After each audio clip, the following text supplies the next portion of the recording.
Hello dears, എന്തൊക്കെയുണ്ട് വിശേഷം? എല്ലാവർക്കും സുഖമല്ലേ? എല്ലാവർക്കും സുഖമാണെന്ന് വിചാരിക്കുന്നു. ഇപ്പോൾ സമയം ഇപ്പോൾ ഏകദേശം 8 മണിയായി. അച്ഛനാണെങ്കിൽ കടയിൽ നിന്ന് ഇതുപോലെ ബേസ് ബോർഡിൻ്റെ ഐറ്റംസും കൂടുകളും ഒക്കെ കൊണ്ടുവന്നിട്ടുണ്ട്, സാധനങ്ങൾ പാക്ക് ചെയ്യാൻ വേണ്ടിയിട്ട്.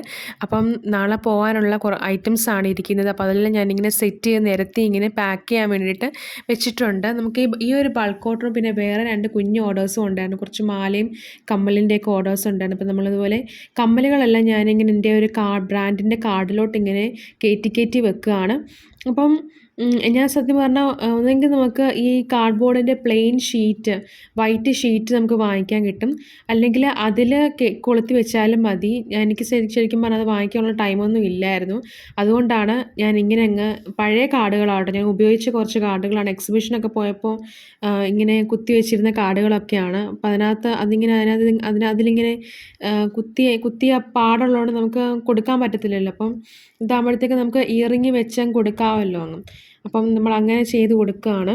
ഞാനിപ്പോൾ ഇത് സെപ്പറേറ്റ് പാക്കറ്റിനകത്താക്കിയാണ് കൊടുക്കുന്നത്. ഒരു സെറ്റ് ഇയറിങ്സ് എന്ന് വെച്ചാൽ ഒരേപോലെ ഇരിക്കുന്ന ഒരു സെറ്റ് ഇയറിങ്സ് എല്ലാം ഒരു പാക്കറ്റിനകത്ത്, ബ്രേസ്ലെറ്റ്സ് എല്ലാം ഒരു പാക്കറ്റിനകത്ത്, അങ്ങനെ എല്ലാം കൂടെ നമ്മൾ വെച്ച് കഴിഞ്ഞാൽ കുരുങ്ങും. അതുകൊണ്ടാണ് ഞാനിങ്ങനെ സെപ്പറേറ്റ് വെക്കുന്നത്. പിന്നെ ഞാനാണെങ്കിൽ പ്ലാസ്റ്റിക് കവറിനകത്തട്ട് ഞാനിത് ഇട്ട് വെക്കുന്നത്. ഞാൻ പേപ്പർ കവറിനകത്ത് ഇടാൻ വേണ്ടി നോക്കി, പക്ഷേ അതിൽ മൊത്തം കീറിപ്പോവായതുകൊണ്ട് ഞാൻ പിന്നെ പ്ലാസ്റ്റിക് കവറിനകത്താക്കി വെക്കുമായിരുന്നു. നമുക്ക് സേഫായിട്ട് സാധനം എന്തായാലും കൊച്ചിയിലേക്കാട്ടോ ഇത് അയക്കുന്നത്, ചെറായിലോട്ടാണ് നമ്മൾ അയക്കുന്നത്. അപ്പോൾ സേഫായിട്ട് സാധനം എത്തണമെന്നുള്ള രീതിയിലാണ് ഞാൻ അങ്ങനെ ചെയ്യുന്നത്. അപ്പോൾ ഞാനും എല്ലാം പ്ലാസ്റ്റിക് കവറിനകത്താക്കി, കുഞ്ഞ് പ്ലാസ്റ്റിക് കവറാട്ടോ, പ്ലാസ്റ്റിക് കവറിനകത്താക്കി സെപ്പറേറ്റ് ആക്കി ഇങ്ങനെ ബോക്സിനകത്തോട്ട് വെക്കാൻ വേണ്ടിയിട്ടാണ്. അപ്പം ബോക്സ് എന്ന് പറയുന്നത് നമ്മുടെ പഴയ കാർഡ്ബോർഡിൻ്റെ ബോക്സുകളൊക്കെ, സാധനങ്ങളൊക്കെ വരുന്ന ആ ഒരു ബോക്സിനകത്താണ് ഞാനിതെല്ലാം അയക്കുന്നത്. അപ്പോൾ എനിക്ക് ഈ ബ്രാൻഡിൻ്റെ പേരൊക്കെ എഴുതിയ ബോക്സൊക്കെ ഇറക്കണമെന്നുണ്ട്. പക്ഷേ ഇപ്പം ആ ഒരു ബഡ്ജറ്റ് നമുക്കില്ലാത്തതുകൊണ്ടാണ് ഞാൻ അങ്ങനെ ചെയ്യാത്തത്.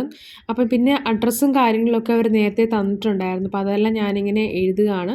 അപ്പോൾ നമ്മൾ ബോക്സിനകത്താക്കി നമ്മൾ പുക്ക് പൊതിയുന്ന ആ ഒരു പേപ്പർ ഉണ്ടല്ലോ, ബ്രൗൺ പേപ്പർ അല്ല, ബ്രൗൺ പേപ്പർ. ആ ബ്രൗൺ പേപ്പർ വെച്ച് നല്ല രീതിയിൽ പൊതിഞ്ഞ് നമ്മൾ അയക്കുകയാണ് ചെയ്യുന്നത്. അപ്പോൾ എൻ്റെ പാക്കിംഗ് രീതിയൊക്കെ അങ്ങനെയാണ്. ഇതുപോലെ കാർട്ടൺ ബോക്സ് എടുത്തിട്ട് ഇതുപോലെ നമ്മൾ കൊണ്ടുവന്ന ഈ ഷൂവിൻ്റെ കാർഡ്ബോർഡ് ബോക്സുകളും ഒക്കെ ഉണ്ടല്ലോ. അപ്പോൾ അതൊക്കെ ആണെങ്കിൽ ഓരോ സാധനങ്ങൾ വാങ്ങിച്ചതിൻ്റെ കാർഡ്ബോർഡ് ബോക്സുകളൊക്കെ ഉണ്ടല്ലോ. അപ്പം അതിൻ്റെയൊക്കെ ഞാനിങ്ങനെ സെപ്പറേറ്റ് ഇങ്ങനെ മാറ്റി വെക്കുമായിരുന്നു. അപ്പം അങ്ങനെ മാറ്റി വെച്ച കുറച്ച് കാർഡ്ബോർഡ് ബോക്സുകളിനകത്താക്കിയാണ് ഞാനിത് അയക്കുന്നത്. വളരെ സേഫായിട്ടാക്കിയാണ് ഞാനിത് അയക്കുന്നത്. കാരണം ഐറ്റം അവരുടെ കയ്യിലെത്തുമ്പോൾ പൊട്ടിപ്പോവുകയൊന്നും ചെയ്യരുത്. അതുകൊണ്ട് ഞാൻ അത്രയ്ക്കും ഞാൻ സേഫായ രീതിയിലാണ് അയക്കുന്നത്. അപ്പം ഞാനിങ്ങനെ അഡ്രസ്സും കാര്യങ്ങളൊക്കെ ഞാൻ നേരത്തെ പറഞ്ഞല്ലോ, അഡ്രസ്സൊക്കെ അവർ അയച്ചിട്ടുണ്ടായിരുന്നു. അപ്പം കറക്റ്റ് അഡ്രസ്സൊക്കെ എഴുതി ഞാൻ അയക്കാൻ വേണ്ടി കൊടുക്കണം. അപ്പം അച്ഛനാണെങ്കിൽ കഴിച്ചിട്ടൊക്കെ വന്നിട്ട്, അച്ഛൻ കടയിൽ നിന്ന് വന്നിട്ട് കഴിച്ച് കുളിച്ചൊക്കെ വന്നിട്ട് പാക്ക് ചെയ്യാൻ വേണ്ടി വന്നിവിടെ ഇരിപ്പുണ്ട്. അപ്പം അമ്മയാണെങ്കിലും അവിടെ ഇരിപ്പുണ്ട്.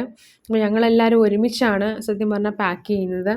അപ്പം പാക്ക് ചെയ്യുന്ന ആ ഒരു ദിവസം എന്ന് പറഞ്ഞേക്കുന്നത് ഭയങ്കര ഒരു ദിവസമാണ് സത്യം പറഞ്ഞാൽ.